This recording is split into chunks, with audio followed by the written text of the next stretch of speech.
order this meeting of the City of Sparks Capital Improvements Advisory Committee. And we have the roll. Commissioner Kritsos? Here. Commissioner West? Here. Commissioner Andriola? Present. Commissioner Carey? Present. Commissioner Kramer? Here. Commissioner Rawson? Here.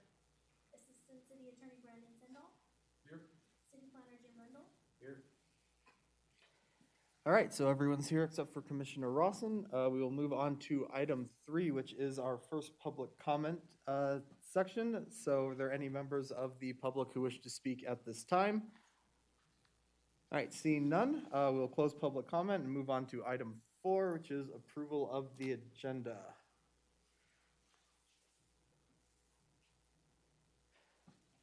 All right, Commissioner Andriola. I move to approve the agenda as presented. Thank you. Do we have a second? I second that motion, Mr. Chair.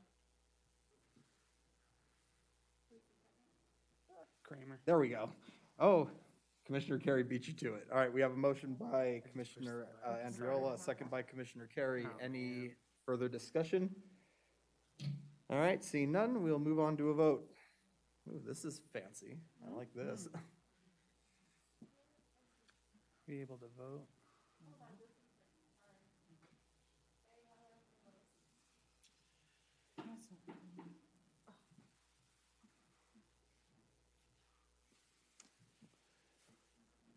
All right, motion passes unanimously. And Mr. Chair, Yeah. I think we're having some issues with Commissioner Kramer's Technical. technical. I'm having technical issues, Mr. Chair. Fair enough. I think staff is working on it. In a couple minutes here. I don't even show present. You voted yes.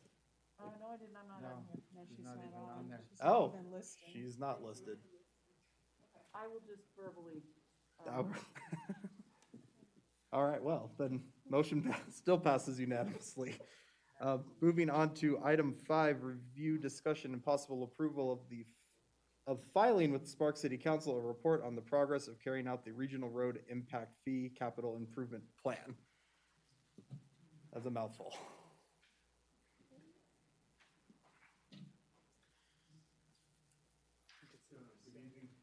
Good evening, members. John Erickson, City Engineer for the record. This evening, we have got Dale Keller with the Regional Transportation Commission, and Dale will be presenting the next 2 items. Thank you, John. Good evening, Chair and members of the commission. Let's give a second, pull this up. Great. So for the record, my name is Dale Keller, Engineering Manager with the RTC. Tonight, I will be presenting the Regional Road Impact Fee, or RIF, 7th edition update. So as a refresher, and before we jump into the proposed changes to the current edition, the Regional Road Impact Fees are a funding tool for collecting the cost of new developments, capacity demands on our regional network. So as an example, a new development comes online through the building, through the permitting process, the fees are collected, and then those funds are then transferred over to the city of, or excuse me, through the RTC. And the RTC uses these funds to support capacity projects throughout our regional roads. So the program has its advantages and its limitations. Some of the advantages, it's the development to pay its fair share. It is viewed as an equitable system and supported by the community. Some of the limitations, these fees must be spent on capacity projects, and they cannot be used for operating costs, maintenance expenses, or non-capacity improvements. The program is governed by NRS 278B, which enables local governments to enact impact fee ordinances. And to administer this program, each of the entities, City of Sparks, City of Reno, Washoe County, and the RTC entered into a 4-party interlocal cooperative agreement outlining the roles and responsibilities of this program. The RIF program has 2 components, the first one being the Capital Improvements Plan, or the CIP, which describes methodologies of how we develop our impact fees. And the second one is the General Administrative Manual, or the GAM, is the guidelines and procedures to administer our RIF program. So why are we doing this RIF update now? So in accordance with the provisions outlined in the interlocal cooperative agreement, the RTC is responsible for initiating periodic reviews of our RIF program. So this review process was initiated by the approval of our 2050 Regional Transportation Plan, or the 2050 RTP. And the RIF program uses this RTC's transportation planning efforts to reflect, that's reflected in the 2050 RTP, to define that list of capital projects included in our CIP. Yeah. This is just a kind of a small thing. It's just taking the agenda out of order a little bit. We had the CIP up for the first item, and the seventh edition to the game as number 6. Oh, you're correct.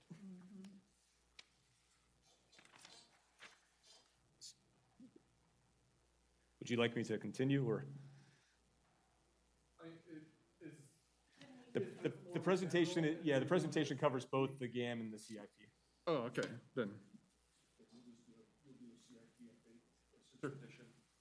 So it's sort of it's one presentation. It's and one then we're going presentation to- for all the agenda Okay, items. I just wanted to make sure. It seemed like it was going toward the GAM more than the CIP, but that makes sense. Okay, sorry about that. No problem. Good, proceed? Yeah. Sounds good. Okay, so this, and the last bullet point here is, this was not done in a vacuum. This update was in part with the RIFT Technical Advisory Committee, which comprises of local agency staff, members of the planning commissions, as well as representatives from the development community. And we've been receiving guidance and input since July of 2020, so over a year now. I'm going to step through the impact fees, which are included in our CIP, and it's 3 basic steps that this diagram shows. So the first one is we take what's in our Truckee Meadows Regional Planning Agency, or TMRPA, land development model to determine where and when growth will occur. Step 2 is in green, is where the RTC planning comes in, talk about our travel demand model, as well as the regional transportation plan to identify where that needed capacity improvements are. Then lastly, in blue, the third step is where the RIF program comes in, so understanding, determine new development share of that cost of those capacity improvements.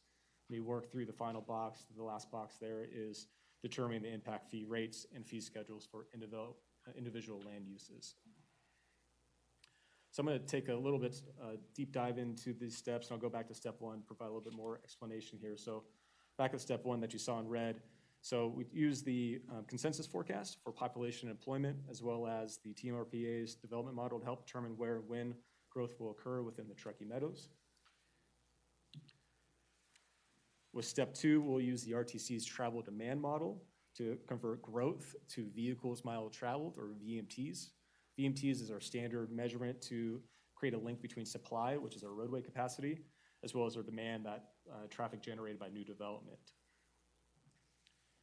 And for our travel demand model, we use population employment. We assign them to parcels or zones within this model to determine where the capacity improvements are needed, as well as the trip distance. So you see there on the left of your screen.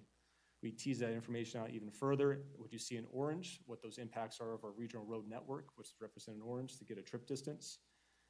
And this process is then repeated for every zone and all throughout the Truckee Meadows in our region here. So the results are aggregated to determine the average trip length for both the north and south service areas, and we'll touch upon that in a second. The second part of that step 2 in the 2050 Regional Transportation RTP, we use the projects identified in the first 10 years to develop that cost. We talked about the growth, and this is the cost aspect of it. And the RIF CIP uses the capital improvements comprised the first 10 years of the RTP shown on the screen. So on the left, 2021 to 2025, as well as the projects from the 2026 to 2030 timeframe. And the third step, last step, is understanding what the RIF program uses this. So the fees collected must be reasonable size area and show a benefit for those improvements, so a rational nexus.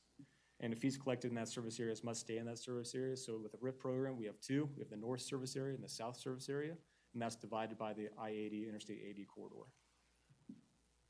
So we use all that information, and then we calculate what that total RIF share is going to be. And you see that for the next 10 years, it's over $132 million. That is apportioned between where the projects are, between the north and south. You see the percentages. If you look at the bottom row, we get to the dollars per VMT for both the north service area and the south service area. Once we have that dollar per VMT, we finally get to our RIF fee schedule for designated land use. What you see on the screen is for our proposed land use or fee for residential as well as industrial. And the far right, it's also included in your packet, is the difference between the proposed 7th edition and the 6th edition. And the last development types here are shown are commercial, office, and other services for the proposed 7th edition fee.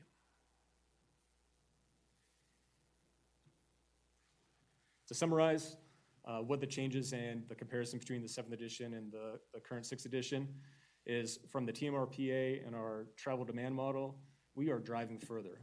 And that's reflected in the 2030 number of VMTs per development service unit. Also, the RIF CIP, or the project included now, reflect what's in now the approved 2050 RTP. And also you'll see that the RIF fees reflect more growth occurring to that north benefit area than in the south. Overall, the fees increased roughly about 1% or remain flat across each development type from industrial to commercial. And lastly, I think it's important to point out on the bottom bullet point is the fees increase for single unit residential land use was greater than the majority of the other land uses, roughly about 6% in the north, 5% in the south. This increase was directly related to the total number of vehicles in Washoe County. And we gathered that information based off the U.S. Census Bureau 2019 American Community Survey. So based on action taken today, staff will present and recommend moving forward with the 7th edition update to City of Sparks City Council for 2 readings in November, December. This process is also repeated for the other local agencies, both Reno as well as Washoe County. And the goal is to have implementation by January 2022. So with that, I'll be happy to answer any questions. All right, thank you very much. Are there any questions at this time? Commissioner Carey. Thank you, Mr. Chair. And I'm not sure how you want to do this, if you want a question on the report item or both items in one. So just clarify, was that the presentation for both the 2 items? Yes, sir. Okay, cool. I think you can ask questions related to either item since we got the presentations. Thank you, Mr. Chair. So I was just, from a procedural standpoint, I was just a little bit confused. I just want to make sure it was clear. So the first item on the CIAC agenda for the RIF is possible approval of filing a report to the city council. And is that something that's routinely done, or? I would defer even to staff.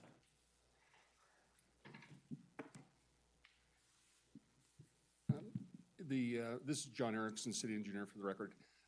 It's a requirement through NRS that 278B requires that the CIAC provide a report back to the approving agency. And is that with each RIF update, or is it like every 4 years or something? It is every 3 years at a maximum. Thanks, John. And Mr. Chair, if I may, second question I have is, it's kind of more related to the RIF update. And looking at the 7th edition RIF fee schedule, one thing that really jumped off the page to me is it looks like in the north, vehicle miles travels, or VMTs, are really going up in the north service area as opposed to the south area. And I was just kind of, and I think you may have alluded to in our presentation, it looks like we're, as a region, primarily growing with single-family residential, and trip lengths and number of trips are really increasing. So I was just kind of curious, what does this mean from a land use planning perspective? Are we doing a good job with balancing growth in our region? I appreciate the question, Commissioner Carey. I'm going to answer it in a maybe a different way. We are very tied to the planning efforts set by the region for this RIF program. So we take inputs from the TMRPA as well as what the regional plan does. And those plans, the RTP as well as the consensus forecast as well as the TMRPA's model, was all approved by each of the entities. So we use that to help set the program. Sure, Truckee Meadows Regional Planning Agency. Yep. So Truckee Meadows Regional Planning Agency, as well as what comes out of the approval of the long-term transportation plan, dictates those inputs, help set the fees for the RIF program. So I don't believe I answered your question, but that's how we use the information. Thanks, Dale. Not bad for an engineer answering a land use question. I appreciate it. I'm Thank- smiling underneath this Yeah. mask. All right, any other questions? Okay, seeing none, then I will be looking for a motion. Commissioner West. Okay, I move to file with City Council a report on the progress of carrying out the Regional Road Impact Fee Capital Improvement Plan as outlined in the staff report. Thank you. Any second? All right, we have a motion by Commissioner West, a second by Commissioner Andriola. Any further discussion? Commissioner Carey. Thank you, Mr. Chair. I just wanted to thank RTC staff and our staff and our RIF TAC for doing all the hard work and getting to the 7th edition. My compliments to Commissioner Reed for serving as our rep on the RIF TAC. And I know serving in that role, it's a very technical role, and appreciate the work that you've done for us. I think with respect to the motion about the report, I think it's important to kind of highlight that I think as a region, we're not doing a very good job of balancing growth and in relation to jobs and housing. I think the numbers are pretty clear for themselves with respect to how we're doing, and the fee increases reflect that. So just want to put that out on the motion for this. Thank you. All right, thank you, Commissioner Carey. Any other discussion? Commissioner Reed. Yeah, I just, thank you for that, Commissioner Carey. Serving on, it's been a pleasure to serve on that committee, and I will say that coming to an agreement on all of this, it was fair, it was well thought out, and I think that the committee did a really good job on defining and coming up with the numbers, and so I just wanted to put that on the record. All right, thank you. Any other discussion? Okay, seeing none, please record your votes.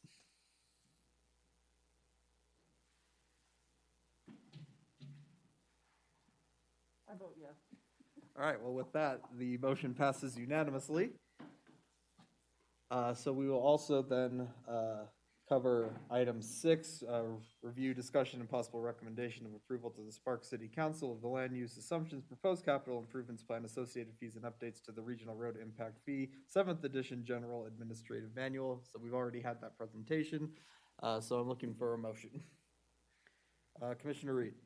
I move to recommend that the City Council approve the land use assumptions, proposed capital improvements plan, associated fees, and updates to the Regional Road Impact Fee 7th Edition General Administrative Manual. All right, thank you. And we have a second by Commissioner West. Any further discussion?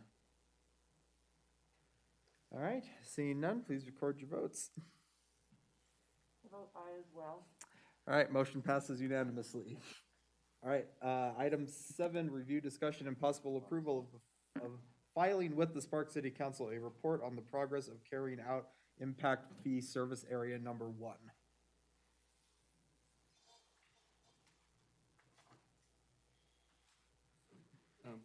Thank you, Commissioners. John Erickson, City Engineer for the record. This is the IFSA, or Impact Fee Service Area, that is outlined in blue. I would just like to point out that this also includes the new development at Five Ridges. And the improvements that were constructed between the last update and this update was a regional trail out in Kyler Ranch North. This is Village 9.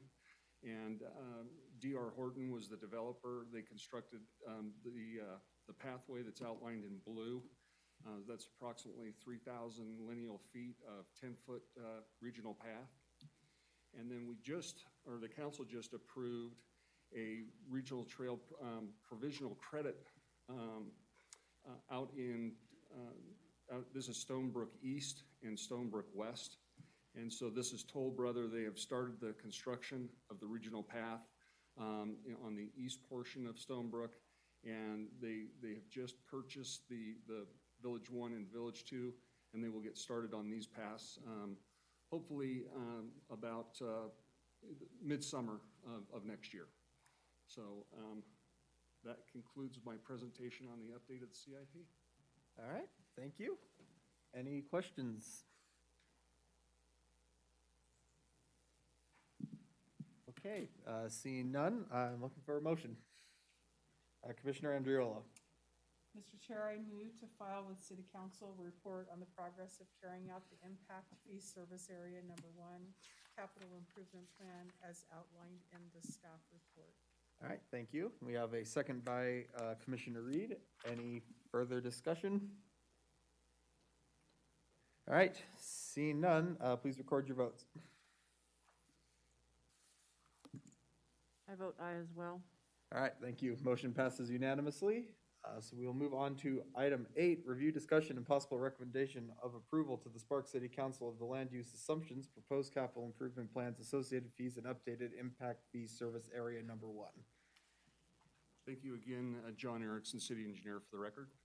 I will be going over the land use assumptions, the capital improvements plan, and the impact fees for impact fee service area number 1.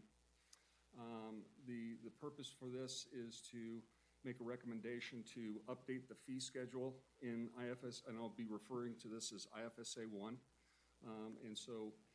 IFSA 1, again, is located generally to the northern Sparks. It is comprised of a little over 9,000 acres. This does include 387 acres of 5 ridges, and the program complies with NRS Chapter 278B. Again, here's a picture of outlined in blue of the impact fee service area. With the background of the impact fee service area, it originally was the Northern Sparks Sphere of Influence, or NSSOI plan. That was comprised of approximately 7,200 acres. It looked at residential, commercial, industrial, business park, and it really emphasized the master plan. This is prior to annexing the northern portion of the Sparks. In March of 1994, Northern Sparks Sphere of Influence Financial Plan was created. This established a capital improvements plan and cost estimate for the provisions of sanitary sewer facilities, roadway, flood control, parks, and open space, and public facilities to support the development of the NSSOI. In 1997, the Northern Sparks Sphere of Influence Infrastructure Financial Plan was updated. The 97 updated included revisions to the capital improvement and land use plan and adjusted the infrastructure financing accordingly. And this was due to the Regional Transportation Commission establishing the Regional Impact Fee Program in 1996. The Nevada Legislature in 2001 adopted language that allowed for fire stations, police stations, and park projects to be included in the capital improvement plans.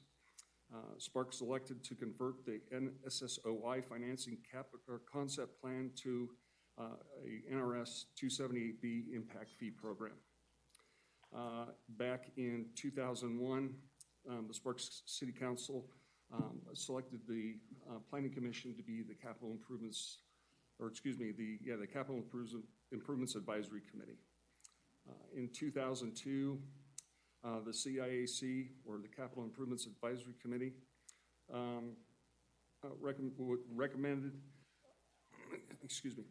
recommended the City Council pass the adopted ordinance which converted the NSSOI Infrastructure Financing Concept Plan to Impact Fees Service Area number 1. So in the review, we look at land use assumptions, project identification, project costs, and this we looked at the development that has occurred up to December 31st of 2020. Again, we only have 4 types of infrastructure. We have the sewer, flood control, parks and recreation, and the fire station. It looks at the city's master plan, full build-out scenarios, and plan costs, and it's the undeveloped cost. So it's the cost of the future construction of those improvements. There are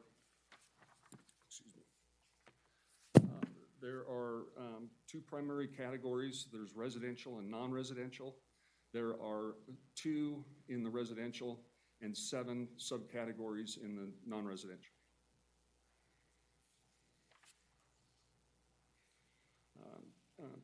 NRS 278B defines this as the area within the boundaries of a local government which is served and benefited by the capital improvement or facilities expansion as set forth in the capital improvements plan.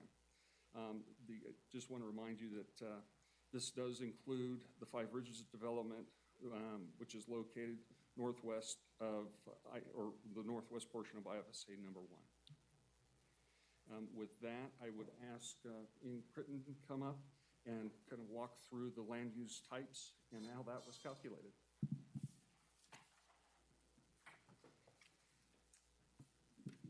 Chair Pritzos, member of the Planning Commission, Ian Critton, Development Services Manager. So in regards to the land use assumptions, we make those land use assumptions for the area within the IFSA based on zoning and comprehensive plan land use, depending on which has a more regulatory role there. And we use those to assume what the total build out would be. As John Erickson mentioned, that full build out is what was used to determine how much infrastructure is needed to serve those areas. And then what kind of my role in this, as we've updated those, is to look at, okay, we determined what we needed, now we have to determine how many units we're gonna spread the cost across. And so we use the build out as it kind of comes in all those different plan developments. Most of this northern area of Sparks and the IFSA 1 is in plan developments. And so as they've developed out, we've used the numbers of units that have come in and the commercial development that's come in to determine how we would share that cost across all of those units. And so as that's happened, we've had to adjust those numbers to reflect how actual build out's been happening. So you know, when we start off, we have to look at the maximum number because that's what we have as full build out for the area. But as these developments come in, we typically see a reduced number of units. Obviously, they can't go over because that's the regulation that's on them. But we do typically see a little bit of a reduction as roads and open space and other things that kind of they build out. We see that we tend to come in a little bit lower, and so we constantly look at those numbers and adjust the future build out numbers related to the IFSA numbers. We constantly adjust that to reflect current build out practices, how those areas are actually coming in for development. And so as in terms of what we've done this time is we've gone through exactly that. We've looked at all of the development that's happened over the last few years, and we've credited those build out units to those different developments, and we end up with a total units left. And you know, the total commercial, essentially area that's left commercially and units that are left residentially.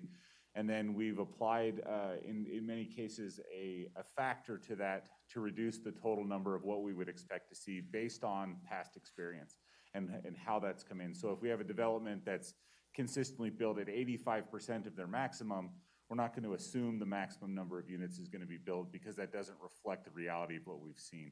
And so we do this often enough that that's a very conservative way to approach making sure that we have enough units to share the cost across for the IFSA number 1 as it builds out. Be happy to answer any questions you may have.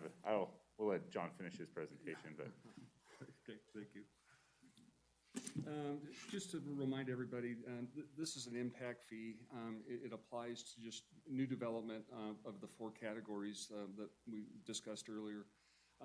It is not a tax. It cannot be used for O&M or repair, alteration, or replacement of any of the improvements that were constructed in IFSA number 1. Now I'm going to go through the 4 categories. This is the sanitary sewer facility map. These facilities have all been constructed. And so as of now, what we're doing is repaying the loan that was received from the Sewer Enterprise Fund to construct these facilities. And so at this point, what I will be doing is kind of just stepping through just examples of how things are calculated. And so in the sewer, I need my cheaters, excuse me.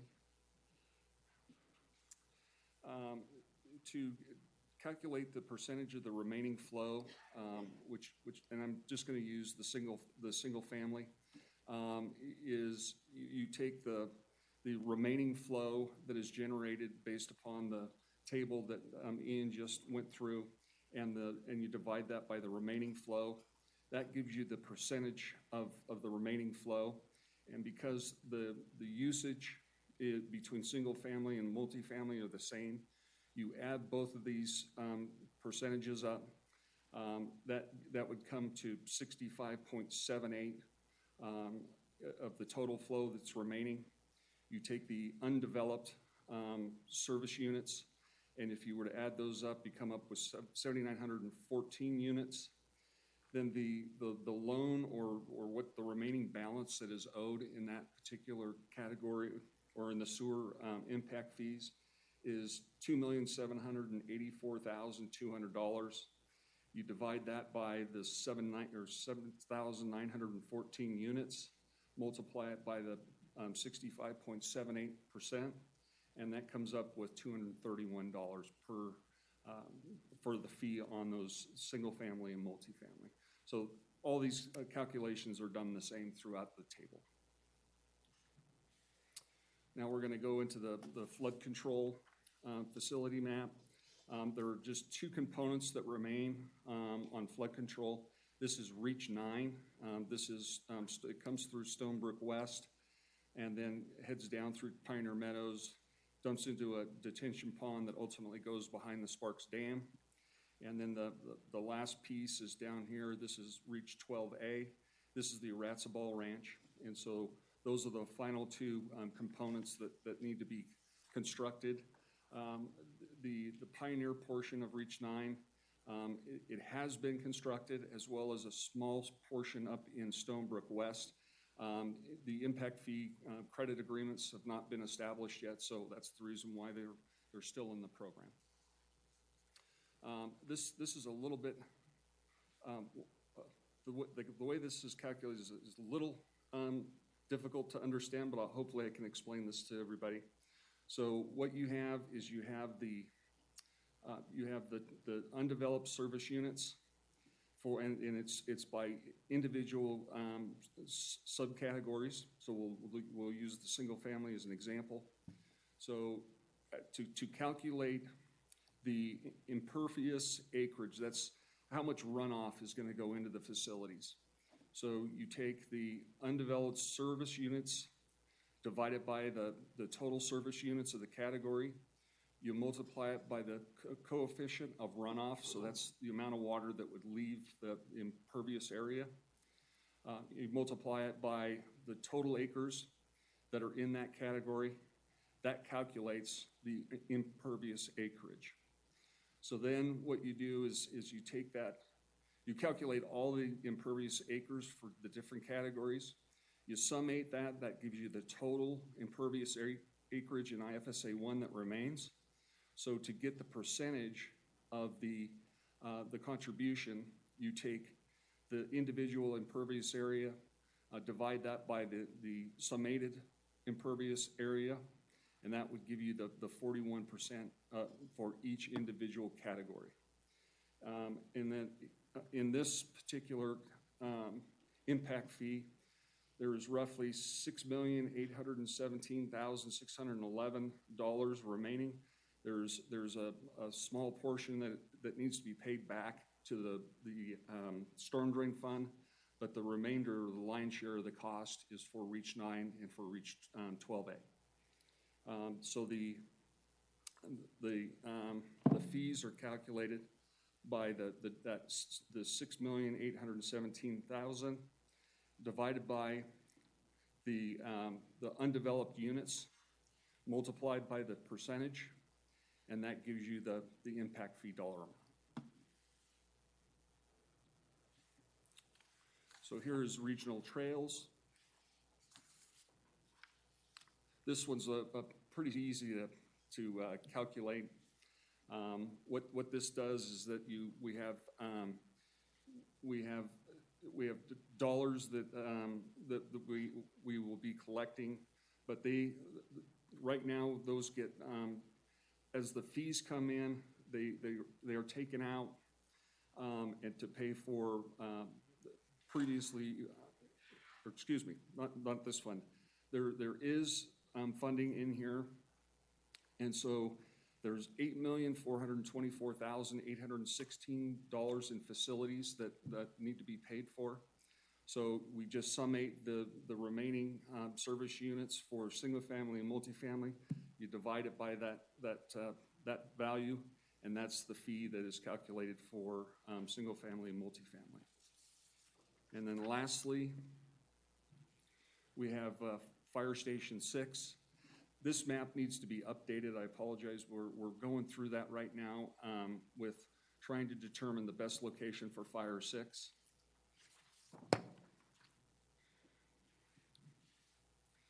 And again, what we've done is we've collected $731,067 currently.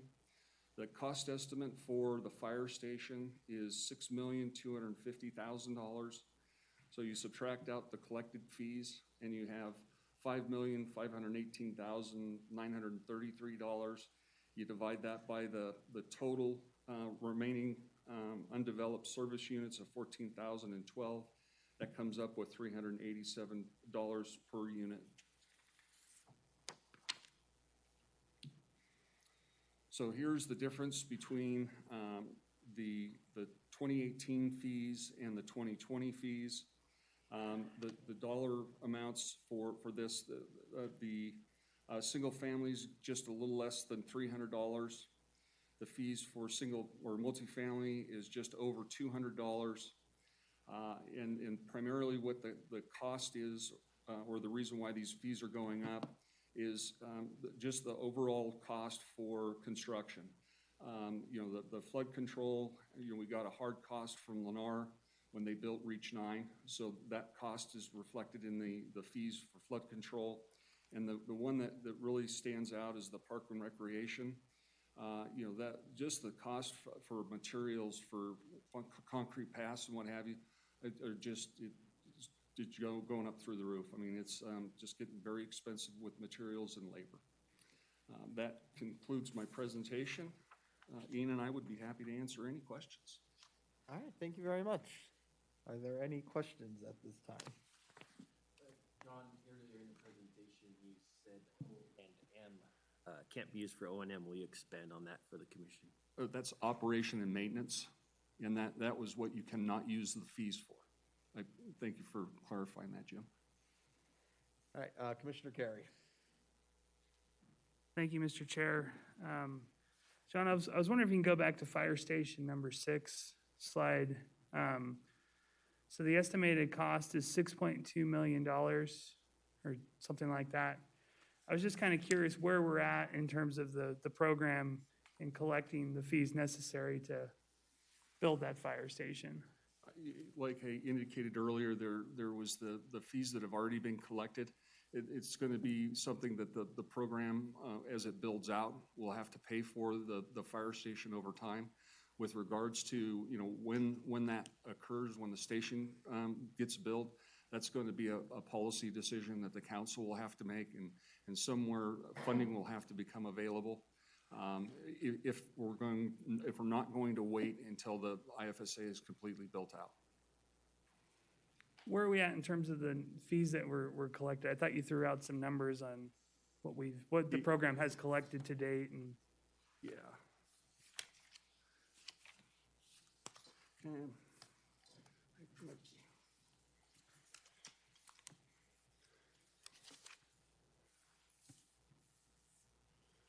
Sewer, flood. Mr. Chair, if I may. Yeah. John threw out a figure of 724,000 and Yeah, change, I believe is yeah, what it was. Those, So he doesn't have to continue to dig through no, paperwork. I just for the apologize, sake of I kind convenience, of jumbled up Commissioner my Perry. papers.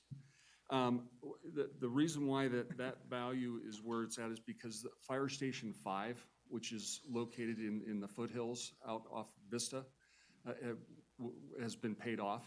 And so that was bonded initially, so we had to pay the bond off. Okay. So now it's been paid off. Now we're starting to collect fees. Thank you. Always curious where we're at in terms of that one. And Mr. Chair, if I may add one other question. Go ahead.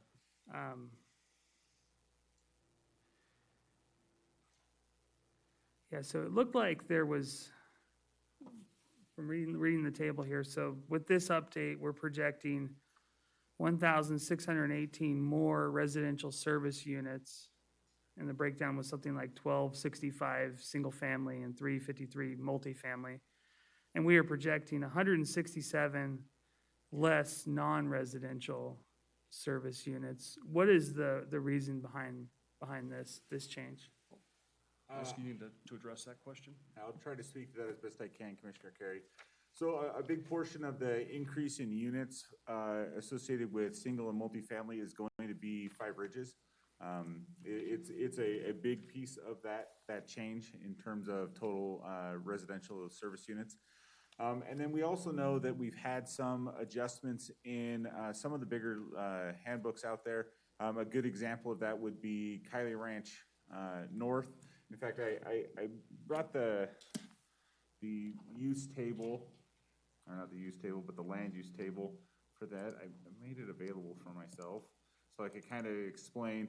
You guys will, I apologize. The commission will probably be familiar with this. We've seen it quite a few times in recent months. So this is the existing land use plan for Kylie Ranch North.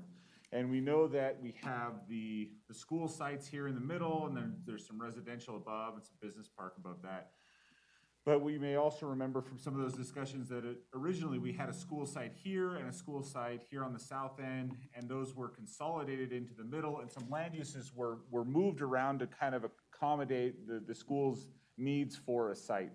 And in those accommodations and changes, some of those land use total acreages changed. And so with things like that have happened, we've had adjustments in the total number of units for both residential and non-residential land uses. Not huge swings. Like I mentioned, the biggest swing we really have is all of those added units coming out of Five Ridges, but we have other adjustments that have happened as land uses have adjusted through the development process in these planned developments. Thank you, Mr. Chair. And just one follow-up. And Ian, you were around when we did the last update, and I appreciate your work on this one too. Was there a similar trend with the last IFSA #1 update that we did when we saw more residential service units and less non-residential service units in the land use assumptions? To be honest, Commissioner Carey, I couldn't speak to that specifically, based on, that was a few years ago, and I don't remember the details of it that specifically, although I did not notice that there wasn't enough of a change for it to have stuck in my memory. So my answer at this point would have to be, I don't think so. Okay. Thank you, Mr. Chair. All right, thank you. Any other questions? Okay, seeing none. Thanks very much, Ian. Thanks, John. I really appreciate all the work you put into that.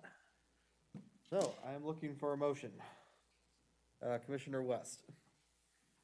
Okay, Mr. Chairman, I move to forward to the Sparks City Council a recommendation to approve the adoption of the revised land use assumptions, capital improvements plan, and imposition of impact fees for impact fee service area #1.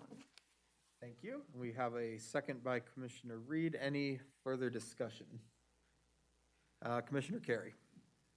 Thank you. You probably saw me trying to balance my three-screen experience over here. I'm going to support the motion. I think staff's done a good job on the land use assumptions, and I think the program's going to continue doing what it has been doing, and that is to reflect the vision of the NSSOI and, you know, be reactionary to what we have on the ground there. I think this is a very innovative program. It's something that this body in the past has worked very hard on. It's something I think the city should be really proud of. We're the only municipality in the whole state that's taken advantage of this function in state law and developed a fee program that's been very successful in getting hundreds of millions of dollars worth of infrastructure out there. But I am very concerned about the continuing trend that we've been seeing with these past updates from the city, and that we're seeing more residential service units being built within IFSA number 1 and less non-residential service units being built. It's from a land use planning perspective and a fiscal perspective, I don't think this is a very good trend, and I'm really concerned about its compatibility with the original vision of the NSSOI plan and our city's comprehensive plan. I think it's really absolutely critical that we maintain non-residential service units within IFSA number 1, and it's in order to achieve that jobs to house balance that we need. And it's also important for the fiscal. But just to kind of throw some of these numbers out here that were in the table that John provided, there's, you know, remaining non-residential service units. We have 3,133 general commercial service units, 2,511 business park service units, 195 tourist commercial service units, and 200 hotel room service units. And so we're pretty much halfway through, or a little bit over halfway through, the total number of service units. And what's really remaining is these non-residential service units. And I think it's absolutely critical that, from a land use planning perspective, that we maintain these service units for the benefit of this program in order to continue to provide for the infrastructure that's needed on here. So I don't like the land use trends or the assumptions. I think staff's done a good job calling them out. I have no reason to dispute their good work and the good work of the consultant that the city hired, but I'm really concerned about this trend that we've seen from the last couple updates. Thank you, Mr. Chair. Thank you, Commissioner Carey. Any other discussion? All right, seeing none, please record your vote. Mr. Chair, Yeah. I vote aye as well. All right, thank you, Commissioner Kramer. Motion passes unanimously. All right, and then, thank you again, John. That was very thorough, very informative. All right, moving on to item 9, public comment. Are there any members of the public who wish to comment at this time? Okay, seeing none, we will close public comment, move on to item 10, comments from commissioners. Are there any comments? Okay, seeing none, then we'll move on to item 11, which is adjournment. So we are adjourned, but don't go anywhere, 'cause we have another meeting right now.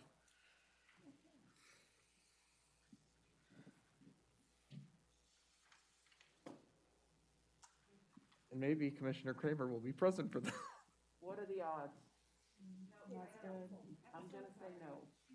No, okay. I'm going no.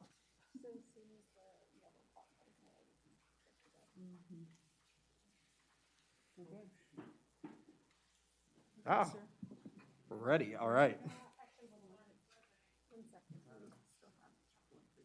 Oh.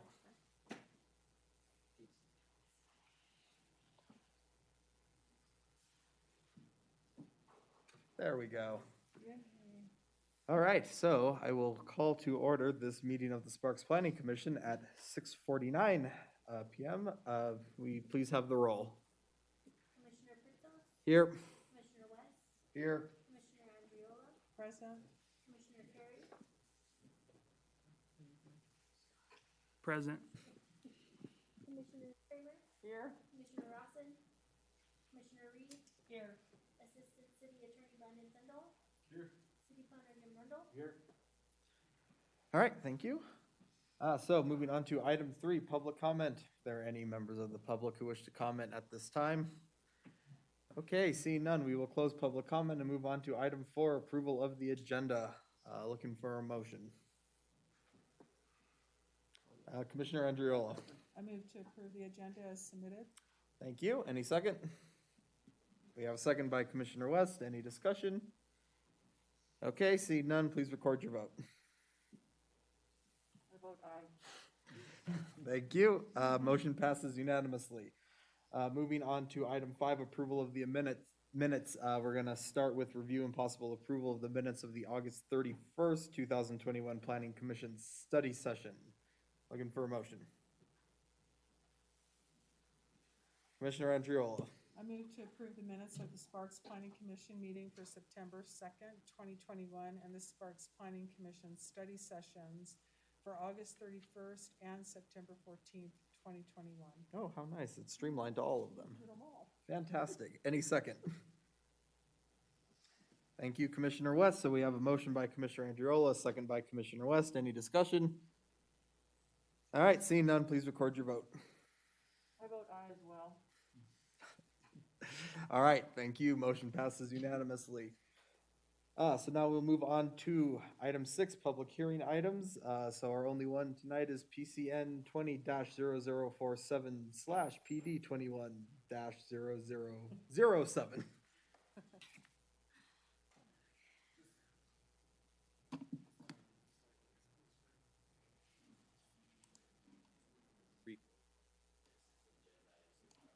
Three different times. Yeah, if, Mr. Chair, if you give. Oh, we need to do all 3 votes. Just the minute. Yeah, it's because the system combined the 3. Yeah, just to make it clean. Just vote can we- again. Yeah, can we just do each of them separate? Yep, just to make no sure? worries. Okay, so we approved the August 31st study session meetings. So now, Mr. Chair. Yeah. Can you do those verbally like we would have? yeah.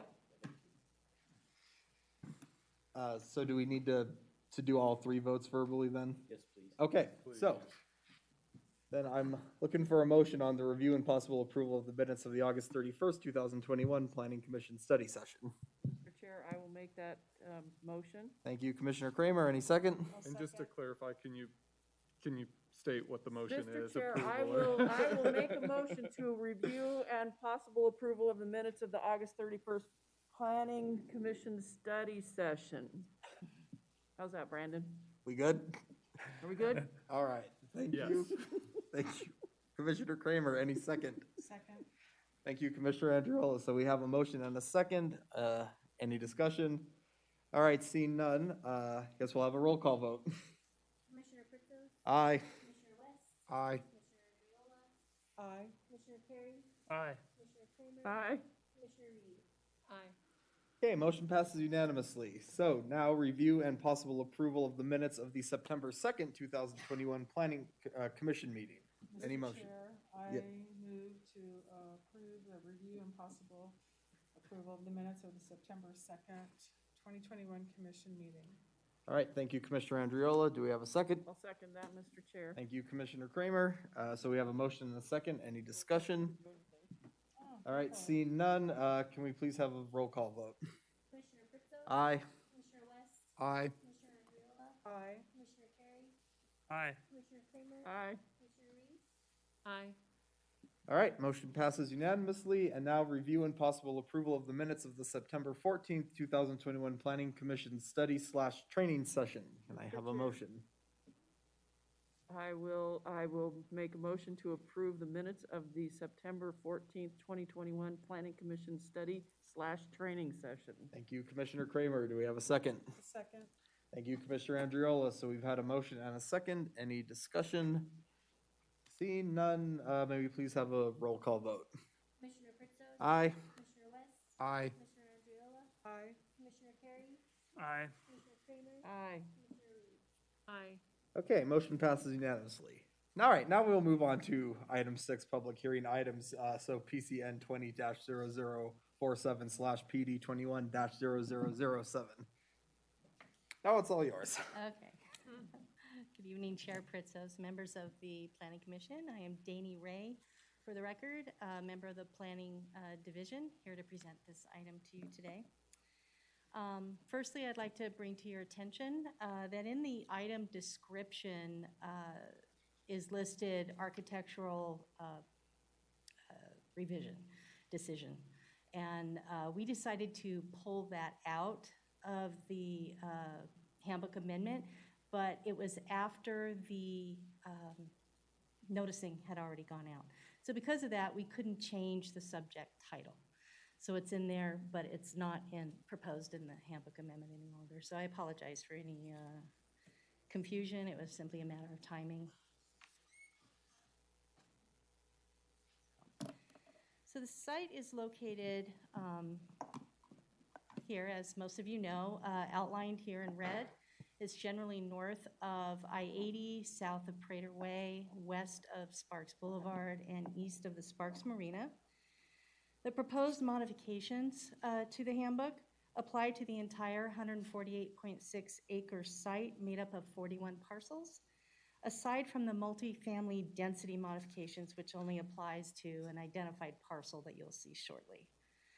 The zoning designation for this site is NUD, New Urban District, Legends Plan Development, and the comp plan land use designation is Mixed Use District, Mixed Use Commercial, or MUD, MUC, which permits uses allowed in the tourist commercial zoning district. Okay. Although casinos have been a permitted use within the Legends Plan Development since its inception in 2006, there are currently no sign standards related to casinos within the handbook. The proposed sign standards are specifically designed for casinos located within the main retail center. All other signs related to any future casinos that are outside of the main retail center will be subject to the Sparks Municipal Code TC zoning district requirements for signs. So the proposed casino sign standards for those casinos within that main retail center are as follows. One roof-mounted sign up to 35 feet high and up to 27 feet 4 inches wide. 3 open channel letter wall signs up to 6 feet high and up to 25 feet 8 inches wide. 1 monument sign up to 6 feet wide and 6 feet tall. And up to 5 wayfinding signs for the casino parking lot. It's up to 3 feet wide and 5 feet 6 inches tall. Roof-mounted signs are already permitted within the handbook for main retail center. And casinos, as far as wayfinding signs go, typically within the handbook, it's 1 wayfinding sign per parking lot. Casinos are unique in that they offer valet, drop-off parking, self-parking, and loading dock scenarios. So clear wayfinding signs provides for the convenience and safety of all. Currently, hotel signs located outside of the main retail center are subject to the handbook sign standards. This is proposed to be modified so that those signs are subject to the Sparks Municipal Code TC standards. The handbook allows uses permitted within the TC zoning district in that plan development. The multifamily density standards currently utilized in the TC zoning district are MF5, which has a minimum density of 34 dwelling units per acre. There is no multifamily zoning designation that's specific to a minimum of 24 dwelling units per acre. The closest other designation would be MF4, which allows 22 to 33 dwelling units per acre, lower than what is requested or permitted within the city's land use plan. The developer wants to retain all other standards related to MF5, such as dimensions and required amenities. And again, this will only apply to this parcel here, the northwest corner of the planned development. All other multifamily developments within the center, future developments, will be MF5 according to the Sparks Municipal Code. Parking standards for multifamily will conform to that of the Sparks Municipal Code. In terms of general parking changes, we took out some language, so we've simplified so that it just reads, in no case shall overnight camping be permitted, including in RVs. And let's see, for buffer wall use, the proposed language clarifies that buffer walls serve to separate commercial and residential uses. And we have some housekeeping items. Again, the handbook was originally approved in 2006 and has some we now call archaic language and references in there to verbiage, language that no longer exists, such as the City of Sparks Design Manual All of that has been incorporated into various sections now of the Sparks Municipal Code and no longer exists on its own. So those references were changed to read Sparks Municipal Code. Special use permit, those we now call a conditional use permit. So those references have been changed throughout the handbook. Site plan review is now known as administrative review. So again, those have been changed throughout the handbook. And references to transit-oriented development corridor area plan have been removed because that no longer exists. Now, please bear with me as I get into the 10 required findings. They do need to be read into the record. Finding A is concerned with consistency with the comprehensive plan and other regulations. The amendment provides standards for both casino and hotel signs in the plan development that provides for business identification and wayfinding for the convenience of businesses, residents, and the public. This amendment supports goals EV4 and CC1 by enhancing the plan development's placemaking elements and incentivizing the retention and attraction of Legends businesses. Adjusting the required minimum density for multifamily uses on the parcel located in the southeast corner of Lincoln Way and Windsurfer Drive allows for that middle missing housing, such as townhomes in addition to apartments, providing housing for families that can't afford to purchase homes, supporting goals MG2, MG6, and CC1.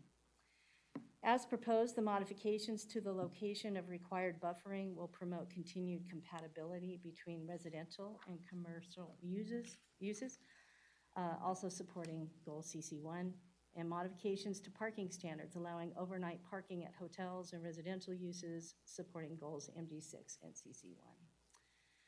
For finding B, the proposed amendments to the handbook do not change the type of land uses permitted within the Legends plan development. Therefore, this amendment is consistent with surrounding land uses. And for finding C, a fiscal analysis was not required with this amendment because there are no proposed changes to the types of land uses, and the parcel affected by the density modification is less than 20 acres, the minimum required for a fiscal analysis. For findings D and F, the proposed modifications to sign standards are consistent with current signage regulations, will assist with placemaking and site identifications for casino and hotel sites within the Legends development. Modifying the buffer wall standards provides a buffered separation between residential and commercial uses. Parking standards are modified only to acknowledge the nature of hotel and residential parking needs for overnight parking, while reiterating the prohibition against overnight camping at Legends. For finding E, there are no proposed changes to the land uses permitted by the handbook, and the proposed amendment is not anticipated to have any negative impacts on residents, owners, tenants, or the public. A casino has always been a permitted use within the handbook, and this amendment clarifies signage standards. The modification of the buffer wall requirement in addition of multifamily density standards are intended to promote high-quality residential development and do not adversely affect the adjacent residential uses that are to the north and the west of the parcel.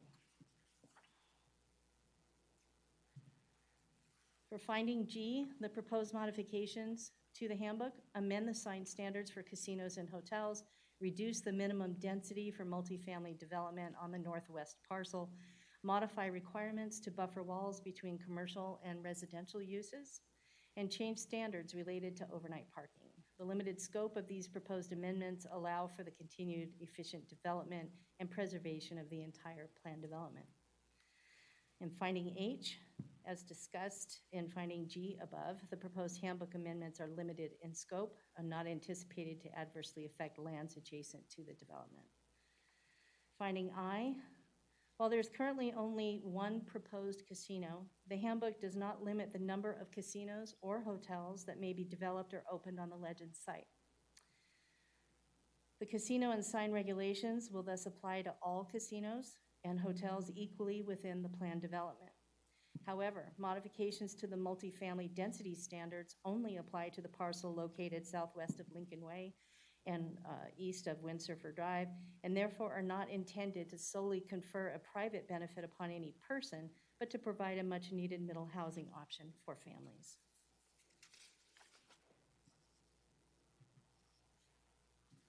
Public notice was given as required by Sparks Municipal Code and Nevada Revised Statutes. Planning Commission and City Council meetings function as the public hearings for this item. The request was noticed as a minimum to all property owners within Legends Plan Development and within 750 feet to the Legends Plan Development boundary. A total of 251 notices were mailed to property owners on October 7th, 2021, and public notice was also published in the Reno Gazette-Journal on October 7th. As of noon today, staff has not received any public comment. This concludes my presentation. I'm happy to answer any questions. All right, thank you very much, Danny.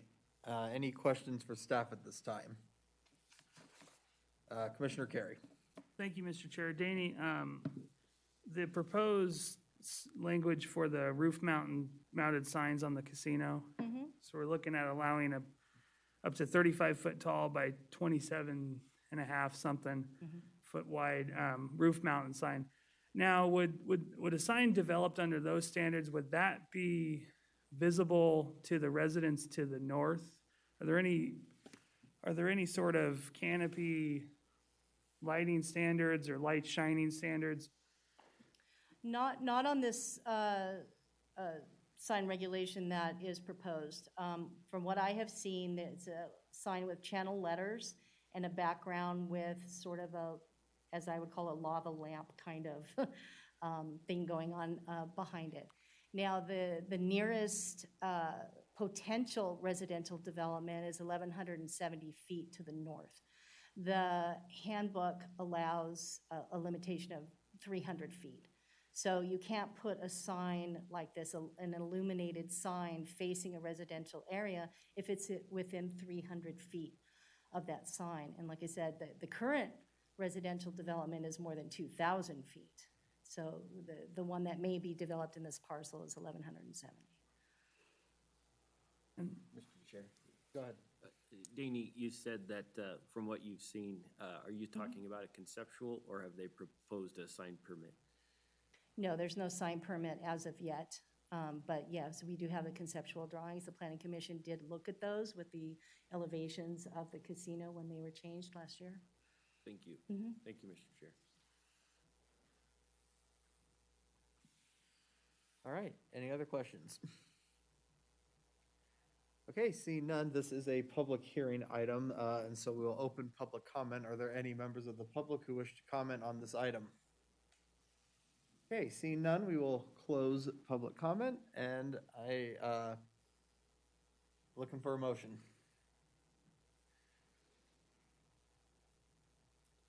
Commissioner Reed. I move to forward to City Council a recommendation of approval of the request to modify the final approved plan for the Legends at Sparks Marina, PCN 20-0047, based on findings A through J and the facts supporting those findings as set forth in the staff report. Thank you, Commissioner Reed. We have a second by Commissioner Andriola. Any further discussion? Commissioner Carey. Yeah, I was hoping for an opportunity to, I guess the motion's already been made, but typically we have another opportunity to ask questions for applicants or technical, but. If you want to ask a question, go ahead. No, I don't think it's appropriate at this point with the motion on the table. We're learning with this new system, so I'll just put my comments out there. I think staff did a really good job, and I concur with their recommendations on the proposed changes to the handbook for parking, hotel signage, the buffering wall standards, parking, and the other housekeeping items. I think those changes in the handbook will do a lot to help further the Legends development and allow it to continue to thrive. I'm a little concerned about the proposed casino sign standards and under those standards, any future signs that could be developed. And I'm particularly concerned about any sort of north-facing sign that would be mounted to the roof that could have an impact on existing in the neighborhood. I know it's conceptual in nature, but just looking at the standards, I don't see much to do much to protect those residents. I don't want a sign lighting up the neighborhood. I think there's other casino signs that are developed probably under similar regulations than what's in this proposed handbook that would have an impact. And so without any specific language in the proposed handbook to reduce the lighting impacts to adjacent residential, I don't think I can make finding PDB, because I don't think that the proposed sign standards are consistent with and will adversely impact the surrounding land uses. Additionally, I have a hard time buying off on the waiving the minimum density at the northeast corner of Lincoln and Windsurfer Drive. I certainly appreciate the argument and the attempt to do something about the missing middle for housing in the community, but I think from an economic and land use planning perspective, I fail to see that waiving the minimum density or building less units at this location than what's required is going to do, I think we built it out at the standard that's required. It would do more to help out with that issue. I could certainly understand that tourist commercial land use on this site does allow for multifamily to be built within Legends, but I think it should be at the required minimum dwelling units. Yeah, and I think, I think it's very important that we develop within our urban core and hold up the minimum density requirements of the comprehensive plan. I know Mayor Lawson has been a big advocate for the city to do more infill development within the city, and we're certainly running out of developable land. And I think we have an opportunity here with this specific site that's proposed under this specific handbook amendment. It's a flat site, it's along a transit corridor. I think we should do as much as we can to maximize the density. So from that perspective, I don't think that I can meet finding PDA with respect to the waiver of the density. So I will not be supporting the motion. Thank you. Thank you, Commissioner Carey. Any other discussion? Okay, seeing none, please record your vote. Mr. Chair, I vote aye. All right, so motion passes with Commissioner Carey voting no. Thank you, Danny. All right, there is nothing, there are no general business items, so we will move on to item 8, which is announcements from staff and commissioners. We'll start with staff. Any staff announcements? I don't have any. Thank you, Mr. Chair. Thank you. All right, any commissioner announcements? Okay, seeing none, we'll move to item 9, which is the last of our public comment sections. Any member of the public wish to speak at this time? All right, seeing none, we'll close public comment and move on to item 10, which is adjournment. So we are adjourned.